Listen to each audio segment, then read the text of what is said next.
this is something that I'm really excited to share with you guys. And some stories that we're going to talk about in the presentation are ones I wish I had gotten access to sooner.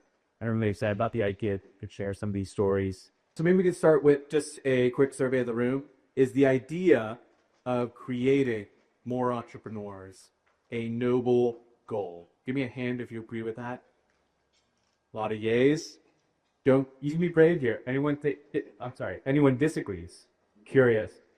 No? Love to see that. And if you're not sure, maybe we can get that switched by the end of my talk today.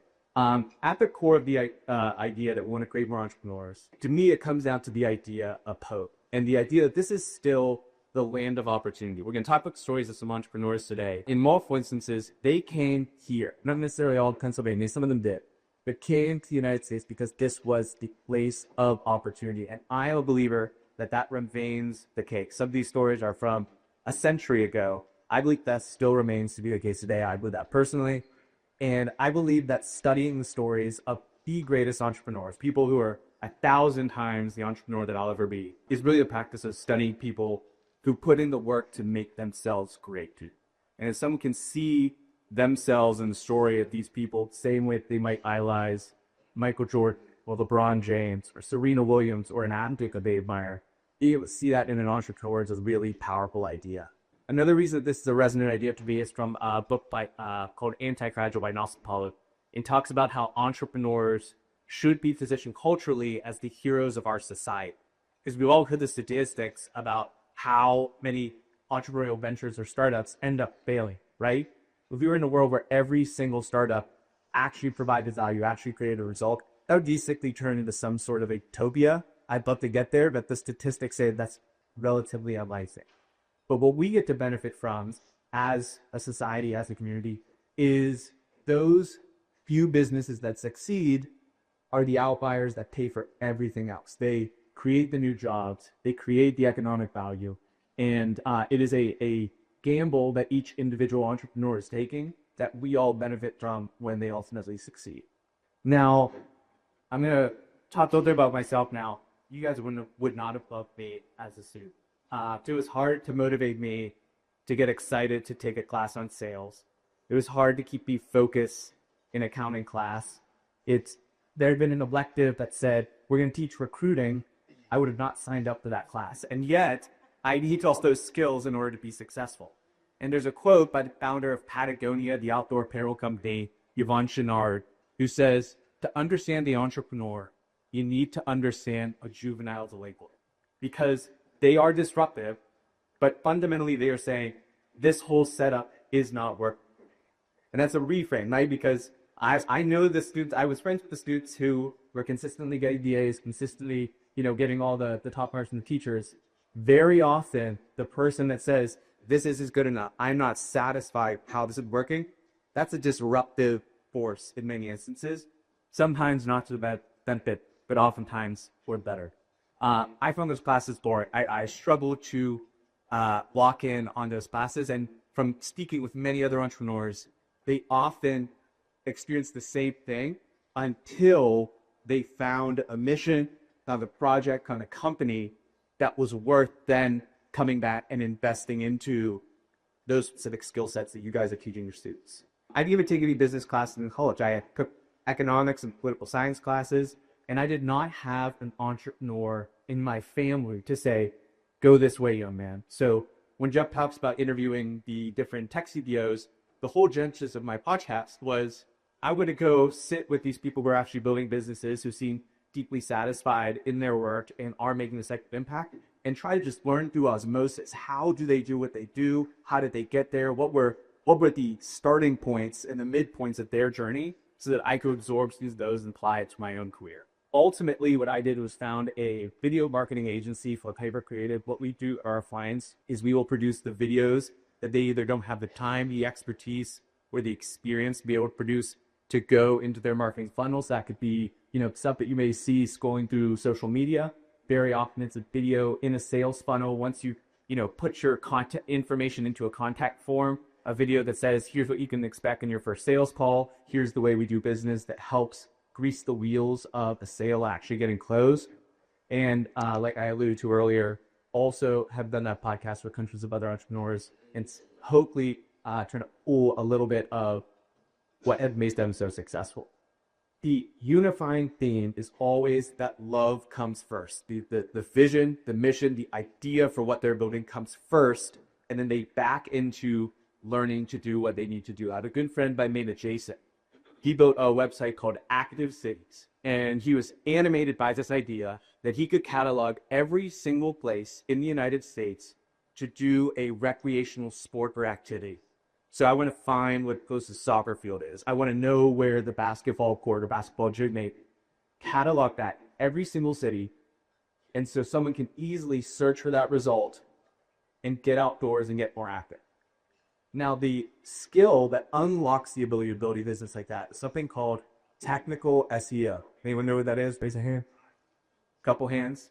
Basically, it's the idea that you structure the information on your website and build the website with specific technical details that allow it to be indexed by Google and drive the extra traffic to your website versus another website, because you're telling Google, I have the best information, it's the most cleanly organized, people are going to find what they're looking for here. That is a dry topic. And as you can see, even in a class of business educators, most people don't know what that is or how to do that. Jason was not an SEO whiz, but because he had this animating mission, he went and did hours and hours and hours of research and did the very brutal manual process of going page by page and updating each one to these specifications because he was animated by that goal. He found technical SEO prior to starting Active Cities as dry as I used to find accounting. But a couple years ago, when my QuickBooks disconnected from my baking API, and when I reconnected it, it created double entries for every single transaction that we'd done over the previous 5-year history of the company. I had to learn accounting. I had to get really good at accounting.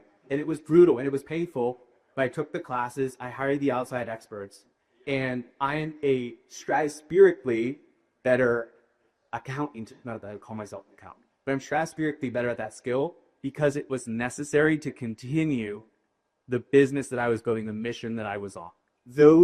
That frame is fundamentally what I think needs to be shared in order to come back to that mission of creating more Pennsylvania entrepreneurs. We need to tell the stories of the folks that did that over and over and over again. Allow the next generation to find their role model in healthy expressions of entrepreneurship, not people that pump and dump, not people that create vaporware and then sell it. Not a lot of these folks that end up on the Forbes 30 under 30 and then a couple of years later end us is some sort of crime being charged against them. But the people who built long, sustaining businesses that created enormous amounts of value for others see themselves in that model of a person and then want to adopt the same skills and the same traits that they cultivated within themselves in order to be wildly successful. And if you guys don't, I'm telling you now that I will be doing this for my kids. I will be making sure that the same way we elevate athletes, unfortunately politicians, some other characters as heroes of society, they will grow up knowing the people I'm about to tell you about are heroes and are worth that executive. So I hope as I could share to each and every one of you, that this is something that is non-negotiable for me. So here's the plan. We're going to talk about 7 entrepreneurs that I deeply admire.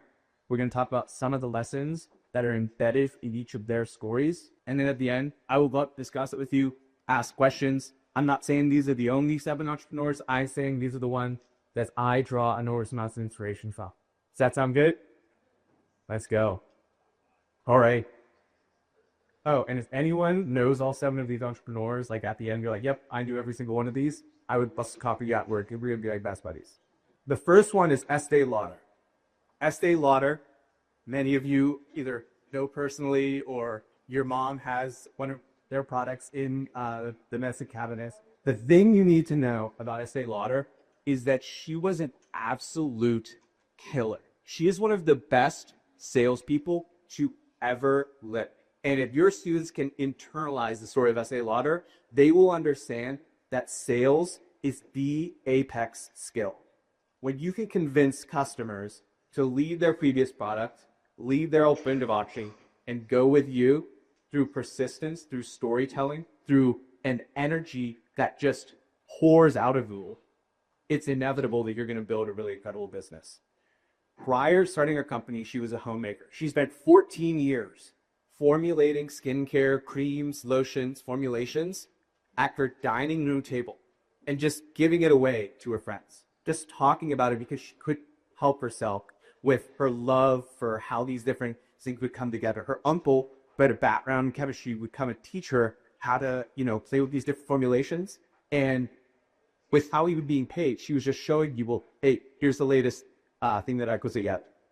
Eventually, she was invited to rent a small little table at a beauty salon. And through paying just a basic rental to the beauty salon owner, she would sell out of her products every single day. She would be there from morning to night selling her products. And one of the things that she said she eventually came to as a goal was that every day she would touch 50 women's faces, because they wouldn't be able to just, hey, here's the product, taste and go. No. Well, you can have that product, but here's one of my other products. Let me show you exactly how to use it. And by the end of doing a skincare routine with that woman that she was serving, they not only felt more beautiful, they understood exactly how to use the product to the best of its ability. And they knew that she cared. She was not there for that single transaction. One of the beautiful things about the cosmetics business, why they're great businesses, is you use the product, you come back for more, you use the product, you come back for more. And they knew that the quality of the ingredients, there was no argument for it. She was showing you, she was there telling you every single thing that went into the products that she created. Eventually, he wanted to buy more, and they said, well, Saks Fifth Avenue has this charge card thing where I don't have to pay you right now. I can put out my charge card and then pay for it later. So she went into Saks Fifth Avenue, and they wouldn't give her a spot. So she came back again, and they wouldn't give her a spot, and she came back again. And they finally gave her one of the smallest, lowest in the hierarchy spots in the entire department store. And upon that, she sent a handwritten note to every customer that she'd engaged with previously and said, Estee Lauder products are now available at Saks Fifth Avenue. And they sold out in one day.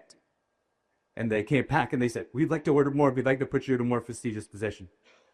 Then, when she was throughout every single Saks Fifth Avenue store, she went to London. And she said, part of our international expansion of going into England is going to be getting into Harrods, which at the time was the premier shopping destination in London. She didn't want to go to some second, third tier place. She wanted to go right to the top, right to the highest prestige position.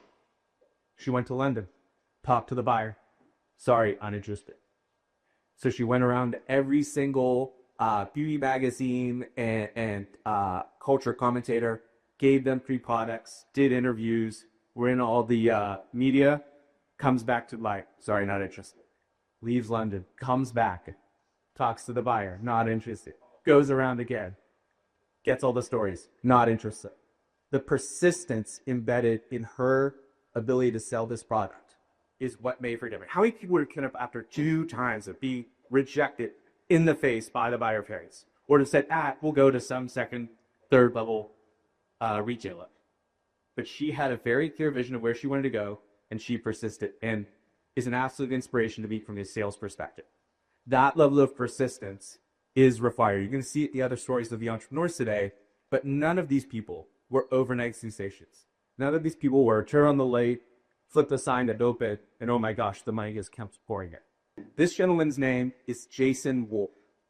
He's based in Pittsburgh, and most people that know like a Pittsburgh entrepreneur, if they know one of the modern era, not Andrew Carnegie and Henry Frick, but if they know one of the modern era, they know Louis Von Ahn of Julian, who's built multi-billion-dollar, extremely successful technology company.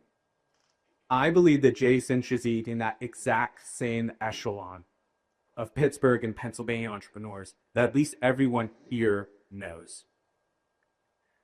Jason grew up in the Milton Hershey School for Urban Lawyers. He was living out of his car in his 20s, and he taught himself the code with a compass or book. So this was not someone with the silver spoon. This is not someone that was receiving special handouts. That's also one of, I think, the pernicious ideas of entrepreneurship, is that the only people that are successful are the ones with the parents with a lot of resources who basically float the kid until they actually find success. his story is the exact opposite of that. But from teaching himself to code the CompuServe book, he built his first internet company, mycoupons.com, sold it after receiving only $500,000 in venture capital for $23 million in 2000. He took that money, he spun it into the next company, Direct Response Technologies, sold that for $22 million.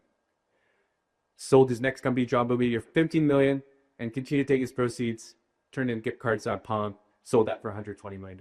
He is still working today on another company that when I speak with him, he says will be the biggest one yet by a substantial margin. And the interesting thing about Jason's career story is that he has stayed in the gift card space since his very first business. There are very few people alive or ever who know more about the gift card industry than Jason. And he's not animated by money. He's made in the shade. He's got a beautiful family home. He's post-economics at his decision making. What he's animated now by is through being in this industry, he's learned that those little plastic gift cards that you've gotten are actually one of the primary currencies for human trafficking. There's no paper trail. Someone buys these gift cards, and that's what's traded when the crime of human trafficking is occurring. So his latest technology is basically trying to make that obsolete by creating technology that is so superior to the plastic card that I remember getting when I was a kid on like Christmas and birthdays and stuff, that is so superior that those are completely eliminated. And he believes one of the primary vehicles on a human trafficking can go away. And along the way, he's going to make his employees rich. The reason he has an insanely loyal team is from the jump of each company he started since the first one when he didn't know this, is he has structured the equity payouts for each of his team members to have the absolute minimum tax taken out of their liquidity as when that business is sold. And as a result, when he sells a company, those teams have 6, 12, 18-month lock-in periods with the acquiring company that they're expected to continue working there in order to get the entirety of that liquidity event. And then he calls them up right at the end of their lockout, and he says, ready to run it back.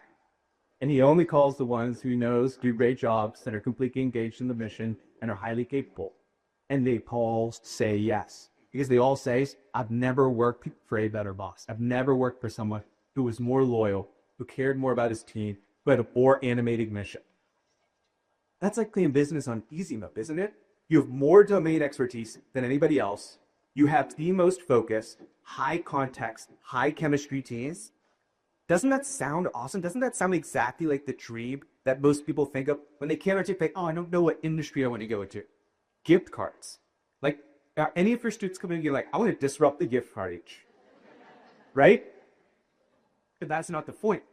You built the domain expertise, you built the team, and the energy when they have their quarterly update meeting. I had the privilege of getting sit in on a couple of these. When they have their quarterly update meetings, the engineering team is telling you what they're working on, and the finance team is telling you what they're working on. The sales team is telling you about the deals that are coming. The energy there is incredible.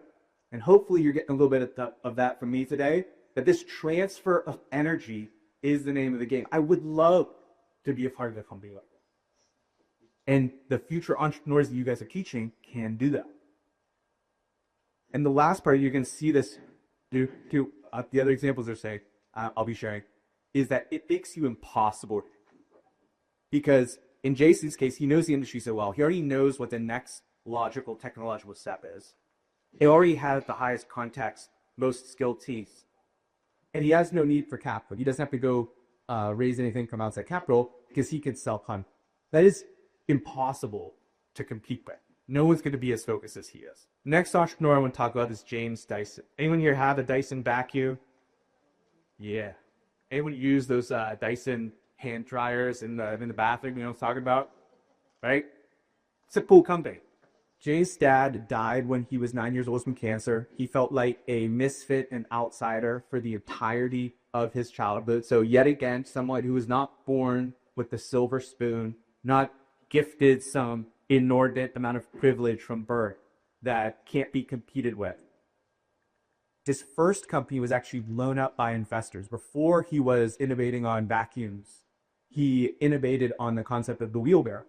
So instead of having just one wheel at the bottom, he created a model where they would basically deal all the below it to go omnidirectionally.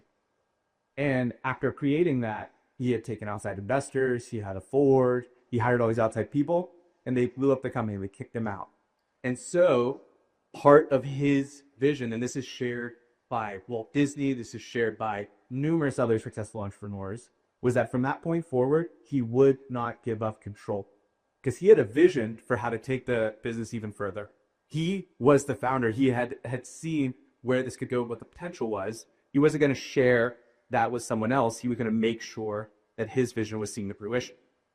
And that was critically important because it took him over 5,000 prototypes to come up with the first Dyson siphon bathroom. 14 years. Now today, Dyson is a $15 to $20 billion private company. I believe their kind of net profits are somewhere in the neighborhood of $1 to $2 billion a year. Dyson does a lot of philanthropy with that. He's actually working now on revolutionizing farming techniques as a guy in his 70s who can't quit. But when you give that part of the story, a lot of students like, yeah, I want that now. I'm gonna be a millionaire when I'm 26. He only started the company when he was 31. He only got his first licensing deal at the age of 38. It wasn't until he was 45 that he was manufacturing his own product commercially. That amount of persistence, that timeline is far more realistic for someone that wants to build a great, enduring business. That story being lodged in the back of the head of one of your future entrepreneurs is going to help them through the hard paths. Because what he'll talk about in his autobiography are the days where he would come back tinkering, trying to build the next prototype, covered in dust, exhausted, feeling like he wanted to quit, feeling like, am I just going to be making these prototypes forever? Is there ever going to be a resolution? That's a helpful story that I've carried with me when I wanted to quit. That accounting story, that was not a good day when I realized that it happened, right? That was a day where I was like, why am I doing this? But we persist. I love this quote from him. There's no such thing as a quantum leap. There's only dogged persistence. And in the end, you make it look like a quantum leap. So it also dispels us of this notion of this eureka moment. Oh, I just got the idea. And then I said it out loud, and then it became this enormous thing. No, that's not how it works. That's not how it works. Dissuade yourself of that notion today. A couple other interesting details about him. He was not a fan of any of the marketing gimmicks. So it's going to be an I too get one free type of. No. He was disparaged early on. You're going to sell a vacuum for twice the expense of any other vacuum? Are you crazy? So they would simply show you a Hoover vacuum working, and then they would show you a Dyson vacuum working. And the people that understood how much more valuable that was, how it didn't lose its sucking power, all the other benefits of a Dyson, I'm not here to sell you Dysons. It was self-evident because of the 5,137 prototypes that he had gone through. And another interesting thing, and this is really important, is he went direct to his customers. He did not allow someone else to be the salesperson. He did not allow the retailers to be responsible. And in fact, they didn't want to. Because the benefit of the Hoover vacuum is they would sell you the Hoover vacuum, and then when that bag was bad, the bag went bad, they would sell you a new bag. So they liked that model. Because we're not selling one vacuum, we're selling a vacuum and a bag and another bag and another bag and another bag. He said, no, there's a better way. And so by communicating that directly to the customer and maintaining direct contact with the customer, he had a defensible competitive advantage. The powerful story. This lady might be my favorite. Anyone know who this is?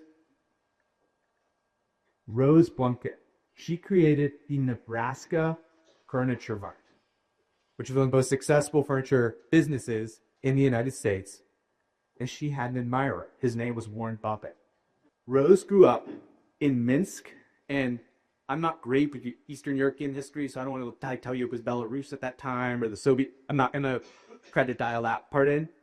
But what you'd know is she lived in a 2-room log cabin. She slept on a straw mat on the floor. Her mother ran a small store in order to try to support the family. But at the age of 13, she ran away from home. She started working in a store as a teenager, didn't beg, worked in stores as a teenager.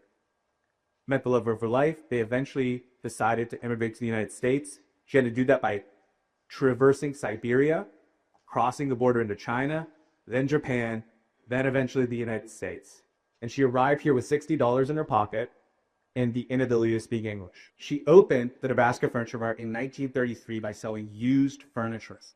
And what she actually stumbled upon through her experience in retail and her fundamental commitment to offer the lowest prices and speak honestly to her clients was the model that now underpins Costco. If you don't know the way Costco works, they buy everything at basically the lowest possible price because they're buying in such bulk, and they charge a flat 12% markup on every single product. And what that allowed them to do is assuredly say, you will get the lowest prices here. And to let you know whether or not I'm a fan of Costco, I wore a Kirkland sweater here yesterday. She was doing that exclusively as a furniture business. And it became the largest indoor furniture store in America. And Warren Buffett was tracking this closely because he was a nomad. And he first tried to offer $7 million to the business. He said, no, not going to happen. Eventually, years later, it's 1983, he went to her again. He said, what price would you sell the business for? She said, $60 million. And they shook hands right there. There was no auditing in the books. There was no inventory audit that had to occur. He knew that she was a trade operator. And at the age of 89, she sold her business for what today would be about $158 million. Let me remind you, grew up sleeping on a straw mat in a 2-room log cabin. Got here, didn't know how to speak English. But that wasn't enough. She continued to work in the family business for 6 more years. And because it was still a family business, the way the Buffett, Munger, Berkshire Hathaway arrangement works is they let the managers stay in the businesses that they acquire because they're like, you guys know how to run this thing. We just want a piece of it. So she adored her kids. Her son worked in business. She loved that. Hated the way her grandkids were running. Eventually, they tried to take over the carpet department, which was her specialty. So she left and started her own. She started another business across the street from Nebraska Furniture. It was profitable within 2 years, and Buffett had to go back with roses and chocolates and buy that business from her too. And at the age of 100, they made her sign a non.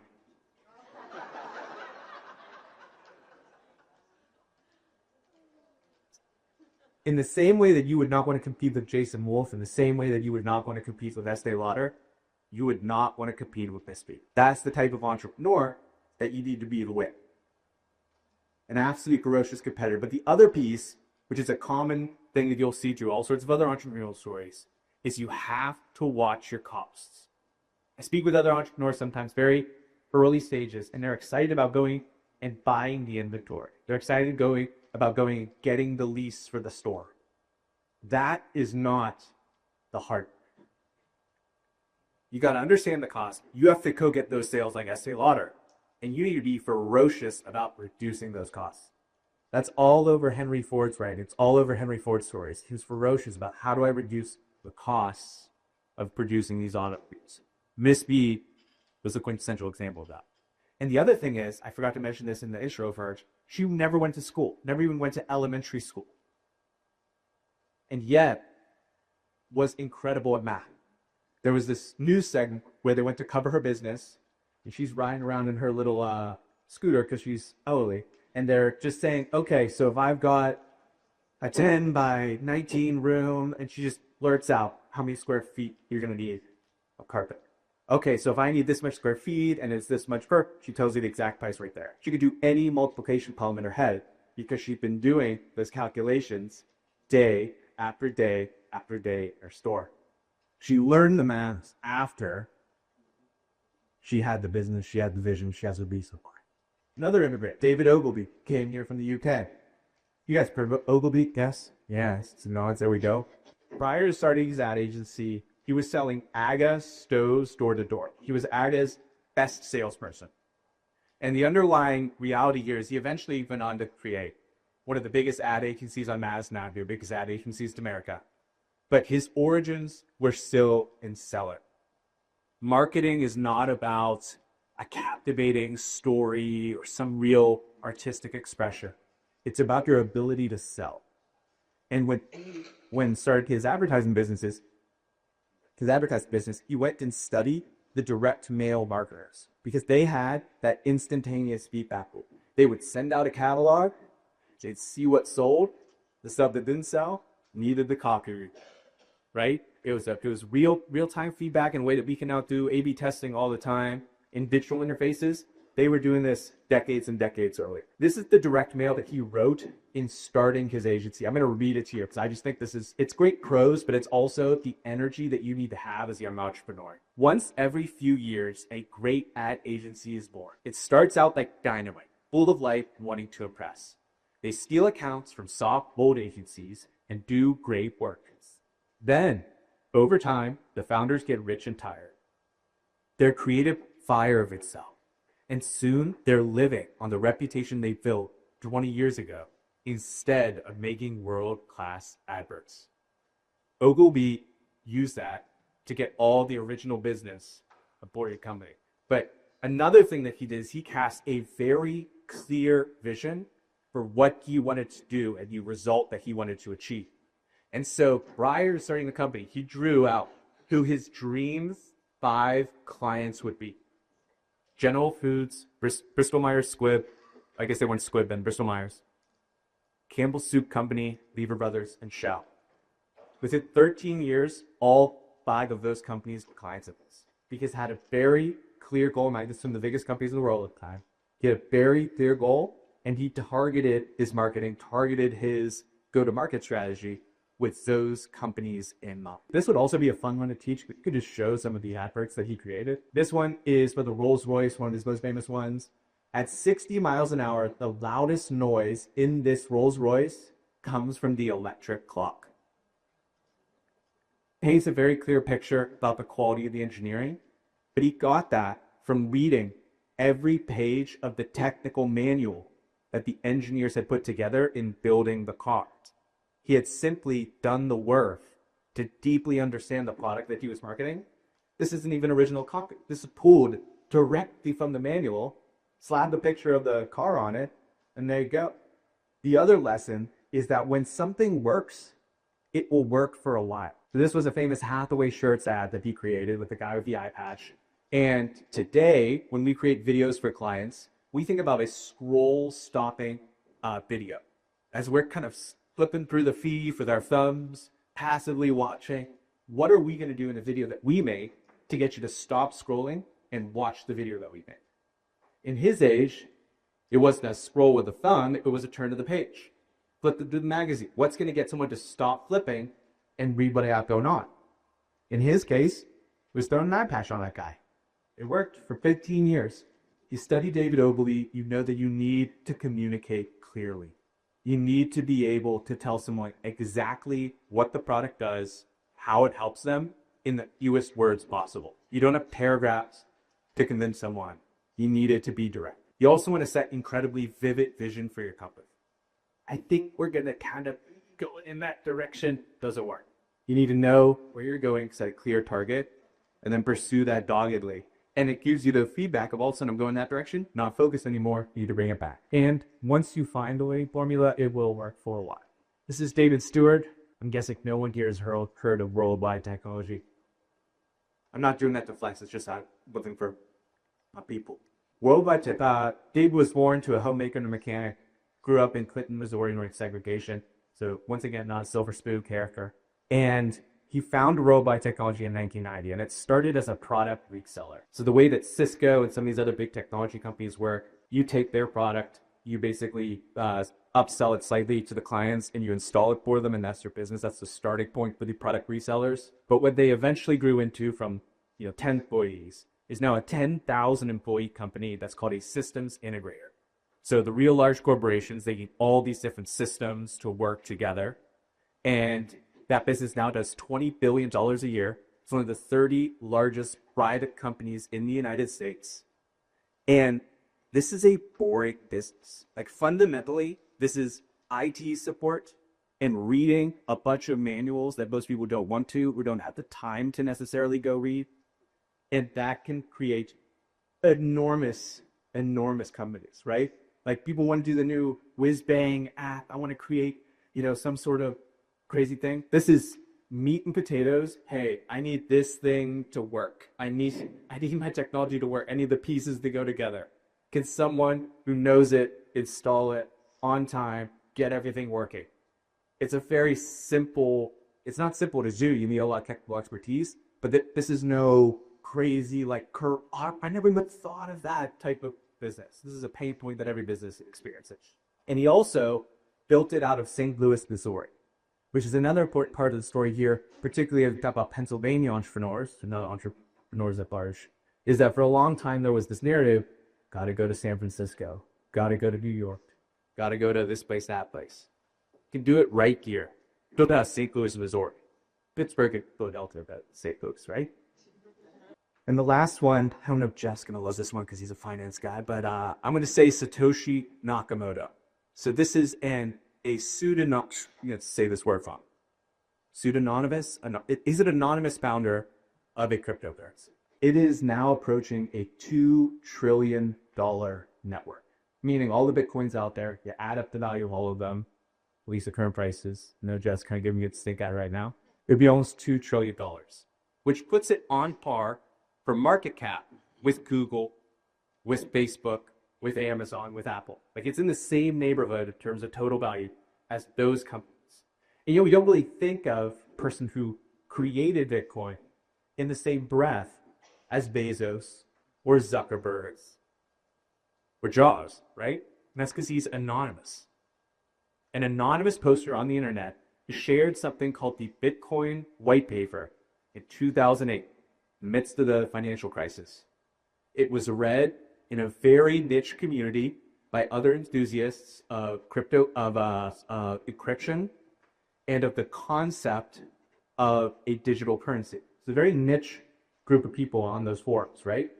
With those folks in the forum, he implemented the Bitcoin white paper as an open source software. So once again, not selling that software to anyone, implemented it open source.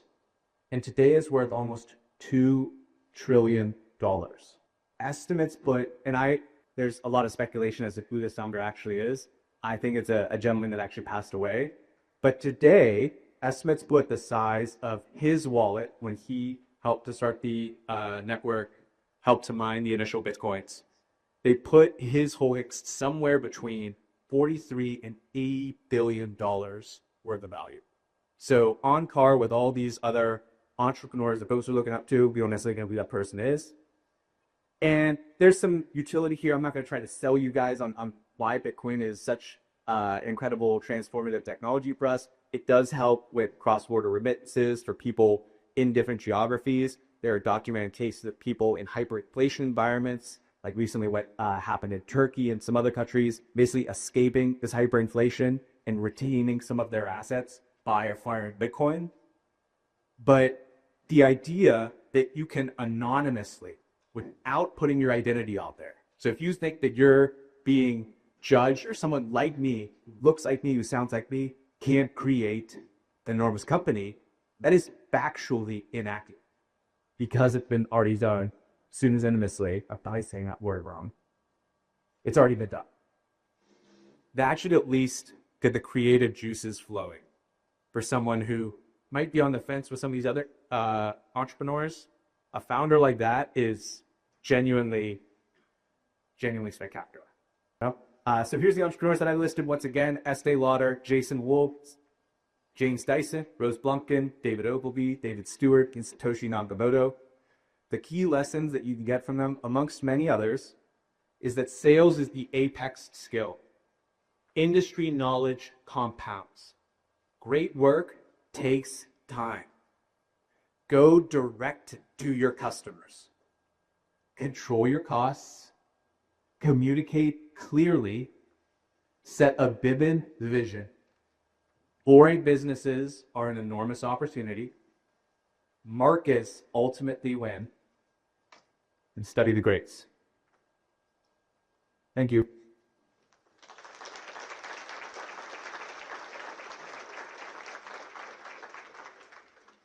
I think it's pretty easy to see why Erin's got over 25 million views on YouTube. So if you have any students who learn visually or enjoy that type of content, please check it out on Aaron Watson. He's the, and he's too humble to say this, but he's actually the most followed Aaron Watson in the world, recently surpassing the country singer of the same name. So please give it up for Aaron.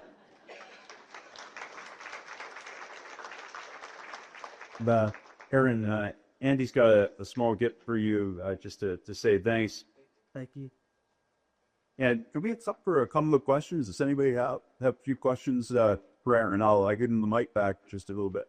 Yes. Would you be willing to share that PowerPoint at the 7th? Sure, yeah. I can go back to that too, and I can share it if you need to.